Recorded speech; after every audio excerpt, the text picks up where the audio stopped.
दोस्तों, आज हम आज़ाद भारत में सांस लेते हैं क्योंकि अंग्रेज़ों से हमें 15 अगस्त 1947 को आज़ादी मिली थी। और दोस्तों, देश को आज़ादी दिलाने में न जाने कितने लोगों ने अपना जीवन तक न्यौछावर कर दिया था। हालांकि यहाँ भी आज़ादी के लिए लड़ने वाले खासकर दो अलग अलग विचारधाराओं में बटे हुए थे, जिनमें से तो एक तरफ वो लोग थे जो आज़ादी को अपनी ताकत से अपने दम पर हासिल करना चाहते थे, तो वही दूसरी तरफ कुछ लोग शांतिपूर्वक अहिंसा के मार्ग पर चलते हुए आज़ादी को हासिल करना चाहते थे। और दोस्तों, इन्हीं अहिंसकवादी लोगों में से एक थे जिन्हें हम राष्ट्रपिता के नाम से जानते हैं, मोहनदास करमचंद गांधी, जिन्हें हम महात्मा गांधी के नाम से भी जानते हैं। और दोस्तों, गांधी जी भारतीय इतिहास के वे व्यक्ति थे जिन्होंने देश के हित के लिए अंतिम सांस तक लड़ाइयाँ लड़ी थी, और उन्हीं की तरह हजारों वीरों की वजह से हमारा देश 15 अगस्त 1947 में आज़ाद हो सका था। तो दोस्तों, आज के इस वीडियो में हम भारत के लोकप्रिय लोगों में से एक और महात्मा कहे जाने वाले महात्मा गांधी के बारे में जानेंगे। गांधी जी का जन्म 2 अक्टूबर 1869 में गुजरात के पोरबंदर में हुआ था। उनके पिता का नाम करमचंद गांधी और माँ का नाम पुतलीबाई था। भले ही उनका जन्म पोरबंदर में हुआ, लेकिन जन्म के कुछ साल बाद ही उनका पूरा परिवार राजकोट में रहने लगा और गांधी जी की शुरुआती पढ़ाई भी वहां से हुई थी। गांधी जी बचपन से ही शर्मीले थे और वे किताबों को ही अपना दोस्त मानते थे। 13 साल की उम्र में उनकी शादी उनसे 1 साल बड़ी लड़की कस्तूरबा से हो गई। भारत में उस समय शादियां काफी छोटी उम्र में ही हो जाया करती थी। जब गांधी जी सहज 15 साल के थे तब उनके पिता का निधन हो गया। फिर पिता के निधन के 1 साल बाद ही गांधी जी को पहली संतान हुई, लेकिन दुर्भाग्यवश जन्म के कुछ समय बाद ही उनकी मृत्यु हो गई। और इसी तरह मानो कि गांधी जी पे दुखों का पहाड़ टूट पड़ा। फिर भी गांधी जी ने इन कठिन परिस्थितियों में खुद को संभालते हुए 1887 में अहमदाबाद से उन्होंने हाई स्कूल की पढ़ाई पूरी कर ली और आगे चल के कॉलेज की पढ़ाई करने के बाद से मावजी दवे की सलाह पर गांधी जी ने लंदन जाकर लॉ की पढ़ाई की। हालांकि 1888 में गांधी जी दूसरी बार पिता बने और इसी वजह से उनकी मां नहीं चाहती थी कि वह अपने परिवार को छोड़कर दूर जाए, लेकिन कैसे भी करके उन्होंने अपनी मां को मनाया और फिर वह 4 सितंबर 1888 को लंदन को पढ़ाई के लिए निकल गए। और फिर 1891 में पढ़ाई पूरी करके गांधी जी अपने वतन भारत वापस आए।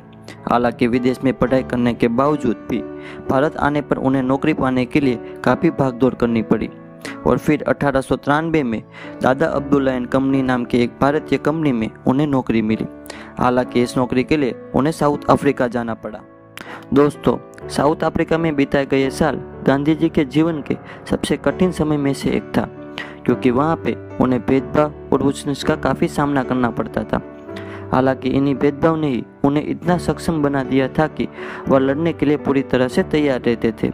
दोस्तों, हम देखें तो गांधी जी को सिर्फ 1 साल के लिए ही साउथ अफ्रीका भेजा गया था, लेकिन वहां रहकर भारतीय और आम लोगों के लिए वो अगले 20 साल तक लड़ते रहे और इसी दरमियान उन्होंने नटाल इंग्लिश कांग्रेस की भी स्थापना की। उस समय इंडियन नेशनल कांग्रेस के एक सीनियर लीडर गोपाल कृष्ण गोखले ने गांधी जी से भारत वापस आकर अपने देश को आज़ाद करवाने के लिए लोगों को मदद करने की बात की।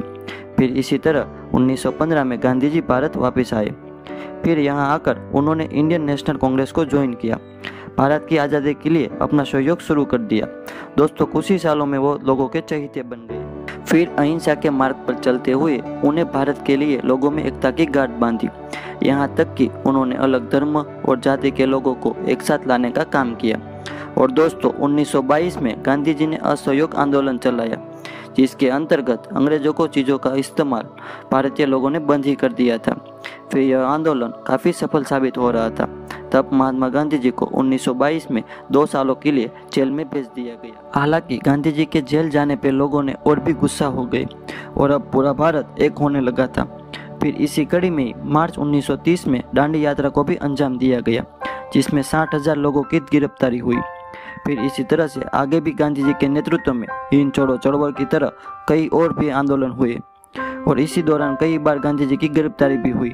लेकिन दोस्तों, महात्मा गांधी द्वारा लगाई गई चिंगारी अब लोगों के भीतर आग बनकर जलने लगी थी। यही वजह थी कि गांधी जी के साथ साथ बाकी क्रांतिकारियों ने मिलकर 1947 में देश को आज़ाद कराने में मुख्य भूमिका अदा की। फिर 15 अगस्त 1947 को हमारा भारत देश आज़ाद हो गया। हालांकि अभी देश के अंदर आज़ादी का जश्न चल रहा था।